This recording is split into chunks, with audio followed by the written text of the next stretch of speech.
Good morning, everyone. Thank you for being here, and I want to thank Jordi and for organizing this, and Nuria for supporting the organization of this event.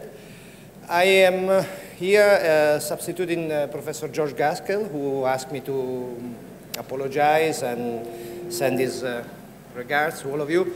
Unfortunately, for some personal problem, he could not come. He was supposed to be the chair.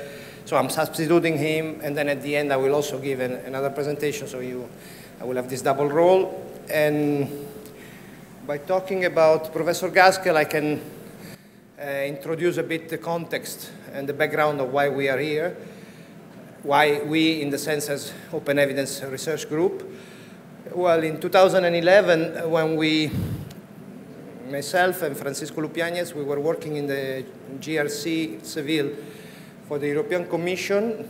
I was about to finish this period that I spent there, and the Commission was launching a framework contract on behavioral studies. And in that institute, there was also Giuseppe Veltri, who is now here today. He's a professor at Trento University. And we put together a team. And George was our mentor. He's a full professor, methodology and social psychology at LSE. So we created this research consortium, which included LSE, WOC, Open Evidence, and other organizations. And we started in 2012. This first edition of the framework contract expired, and then we got into a second edition that is currently running, and this is how we came together as this research group. And it's because what I want to do in this introduction is try to give you, the basic explanation of what we mean by behavioral economics or behavioral science and the relationship with design. And as usual, labels are always a bit related to trends and fashion. And we were a very interdisciplinary group at the beginning. I mean, Paco and myself are sociologists. Giuseppe and George Gaskell are social psychologists. And we actually had only one of the founders of the consortium, Francesco Bogliacino, who is now a professor in Bogotá. He lives in Colombia, who was an experimental economist and a behavioral economist. This is to say that this new behavioral trend has become famous mostly as behavioral economics, but there is more to it than behavioral economics. And I just have one slide. In this slide, I have two elements that will help me to introduce the topic. This is a passage I am taking from one of our reports to the Commission, one of the first reports. And in a way, behavioral economics has become like a catchword, sometimes simplified as the mixture of economics and psychology. And it has become very popular, so to the point that it's often misapplied to describe almost everything that has some kind of experimental and psychological element. And Daniel Kahneman, who won the Nobel Prize in 2001 for all his work on heuristics and biases, and Kahneman is a cognitive psychologist, with some humor wrote that after behavioral economics became popular with the publication of Nudge by Thaler and Sunstein, many psychologists discovered that the name of their trade had changed, even if its content had not. So basically, this tells us that this behavioral turn in academic research, in policymaking, somehow is linked to a bestseller, this book by Sunstein and Thaler, named Nudge, which is an approach to policymaking that tried to use behavioral insight. And so this became connected with behavioral economics. However, there is more to this trend than just behavioral economics. With some kind of disciplinary pride, I can say that we as sociologists, we first started discussing the limit of rationality and bounded rationality much before the trend of behavioral economics started. I can mention, for instance, Mark Granovetter and the idea of the social embeddedness of action. And also this research started in social psychology and cognitive psychologies. Now, going back to behavioral economics, we can say that behavioral economics has challenged the main axioms and views of standard economic theory. So we are not as rational as the Homo economicus, and we present a number of heuristics, which are mental shortcuts, and these heuristics at times are useful, and at times they produce biases. And this has been really nicely summarized by Kahneman in his book, Thinking Fast and Slow, and the idea that we have two systems, System 1 and System 2. System 1 is our automatic reflexive mechanism where we analyze information and take decision and very quickly without thinking. And System 2 is the reflective part of our brain where we ponder the information, we consider and pros and cons, and then we take action. The idea is that System 2 is lazy or is always kind of burdened by a lot of cognitive tasks. So many times we decide using System 1. And System 1 obviously function using some heuristics, and some heuristics are useful for us, like deciding to fight or flee in front of a danger, so you react immediately. But then some of these heuristics bring us to some behavior that are not necessarily in our own interest. Like, for instance, we have a preference for the present compared to the future, so we discount the future, and we prefer some money now than having a pension in some years' time. And so, for instance, Thaler, who is the Nobel Prize of last year in economics, devised, and here we talk about design, they designed a form for workers in the US, where the system is different. Workers have to join the pension plans of a company. So they designed a form that was based on this idea, save more tomorrow. So the system would be such that workers would save more money for their pension only when they get a pay rise. Okay, so what is the rationale behind this approach? Is playing the bias against itself. So you debias individual because you know that they stick with the status quo, you know that they prefer money now and they don't want to invest now for the pension, so you create a new default option with a framing, so with the design. And so when we talk about design, we talk in a broad sense, designing the choice architecture. You will listen to this several times during the course of the day. So they change. And the idea of nudging and of using behavioral insights for policymaking is basically that of using our own heuristic and bias to our advantage or to the advantage of society at large. So to produce an internality for us or an externality for society. You know, many people don't change default option. Many people don't change the browsers. And we all stick with what we are given because we have this status quo bias. We tend to stay with the status quo.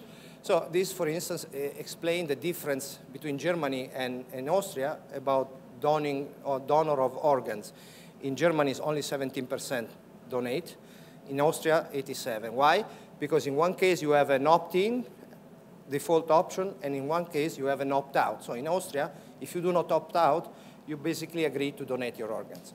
Now, this approach is called, has been justified as libertarian paternalism, because in a way, it is a paternalistic approach where some nudger think what is best for you, but it's libertarian because supposedly you have a freedom, still freedom to choose. However, there are ethical debate, because for instance, when a default option changed the choice from 17% to 87%, some claims that there is a sort of a de facto manipulation. All this is related to design, design of your choice architecture. This design can be, online designs and technological designs, but sometimes it's only a design of a form, a paper form, or a design of a cafeteria where they have done an experiment and see what happens if in a university cafeteria they put fruits and vegetables more visible compared to junk food, and the results were that students tend to eat more healthier simply because of a disposition of the things available. So all of this has to do with design. Now, what is the policy relevance of this? The relevance is in many respects, and I want to give you one example. This is a book that is coming out in September by Professor Reith, and it's called Addictive Consumption, Capitalism, Modernity, and Excess. And actually, we came across the work of Professor Reith when we were doing a study on online gambling. And the insight we gained from her past work, because she wrote another book in 1999 called The Age of Chance, is that there is a sort of elective affinity between capitalist consumption that try to push us more and more towards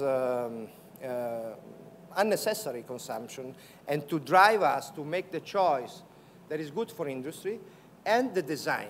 You know, starting from insight from Deleuze, the way technological artifact, for instance, online gambling, is designed, creates what in psychology are called affordances. So this means that we have our bias, which they are an individual element, but there is also an environment. And the environment of choice, you know, like for instance, how the slot machine runs, the fact that they show us some near miss, we get 2 of 3, so we are always winning. So the whole system is designed to steer you to make the choice that is more convenient to industry. For instance, I think this will also be presented by Giuseppe Veltri. There is an interesting article that the title is Hypernudge. What is Hypernudge? Hypernudge is the application of behavioral insight and algorithm in platform in such a way that they create an algorithmic governance of your decision, and you are led step by step to make the choice that is more convenient to the platform. So this is another aspect. And this is very much important, and I think Professor Reith will talk about it, in the gambling and gaming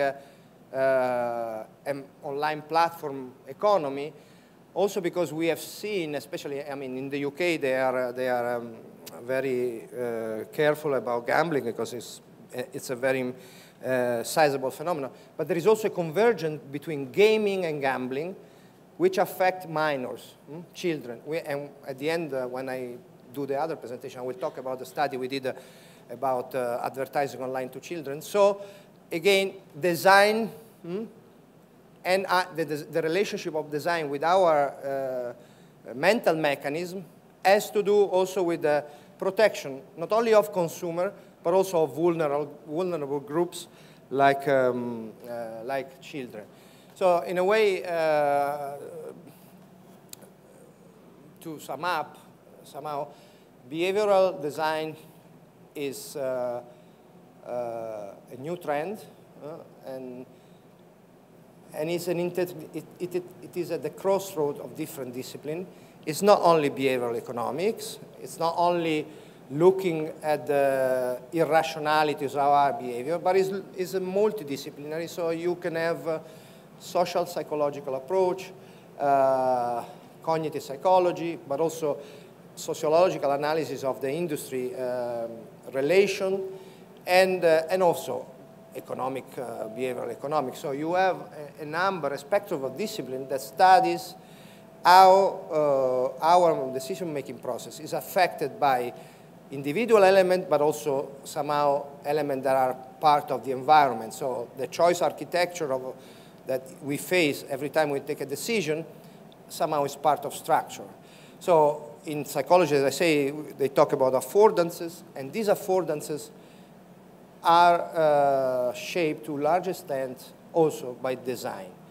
And if there are here people who work in more informatics, I think there is a strand of technological design that is very well aware of these elements. So you can either exploit this if you're working with industry, or you can either exploit this aspect if you want to have a socially responsible gambling, gaming, or offering online. So there is a clear intersection between just the theoretical and empirical interest of studying how we make decisions as consumer or even as citizen, and the practical implication. This practical implication affect both policymaker and industry. So on the one hand, platforms probably have started earlier to use this mechanism and to match, you know, the algorithmic power of their big data with their knowledge about behavioral bias. So in a way, there is in a platform, there is a feedback because they gain insight about how we behave. This feeds into the algorithm. The algorithm provides new offering, and we use them. We leave other behavioral traits, and this feeds in the algorithm, and this is called hyper-nudge. And there is now a new emerging literature that talks about the ethical aspect of algorithm. So there is one part of behavioral analysis that affect practice from the point of view of industry, and then there is the other part that affect policy maker. And for instance, as open evidence, and together with also Valencia University, London School of Economics, and Trento University, and Giuseppe Veltri, we have done an experiment about the transparency of online platform. And the Commission, the European Commission, asked us to do this experiment as part of their dossier that they are building in the case with Google and other platforms. And for instance, we show that many of normal consumers are not aware of what is behind the order of hits when you search for something. So this is more or less the context of today seminar. So first, Professor Veltri will give you the state of the art. Where are we in behavioral research? What are the new direction of research? Because Giuseppe has worked at the frontier between behavioral science and big data analytics, so he's merging the perspective, and is in that field, you know, that talks about hyper-nudge and you know, the mix between behavioral analysis and big data analytics.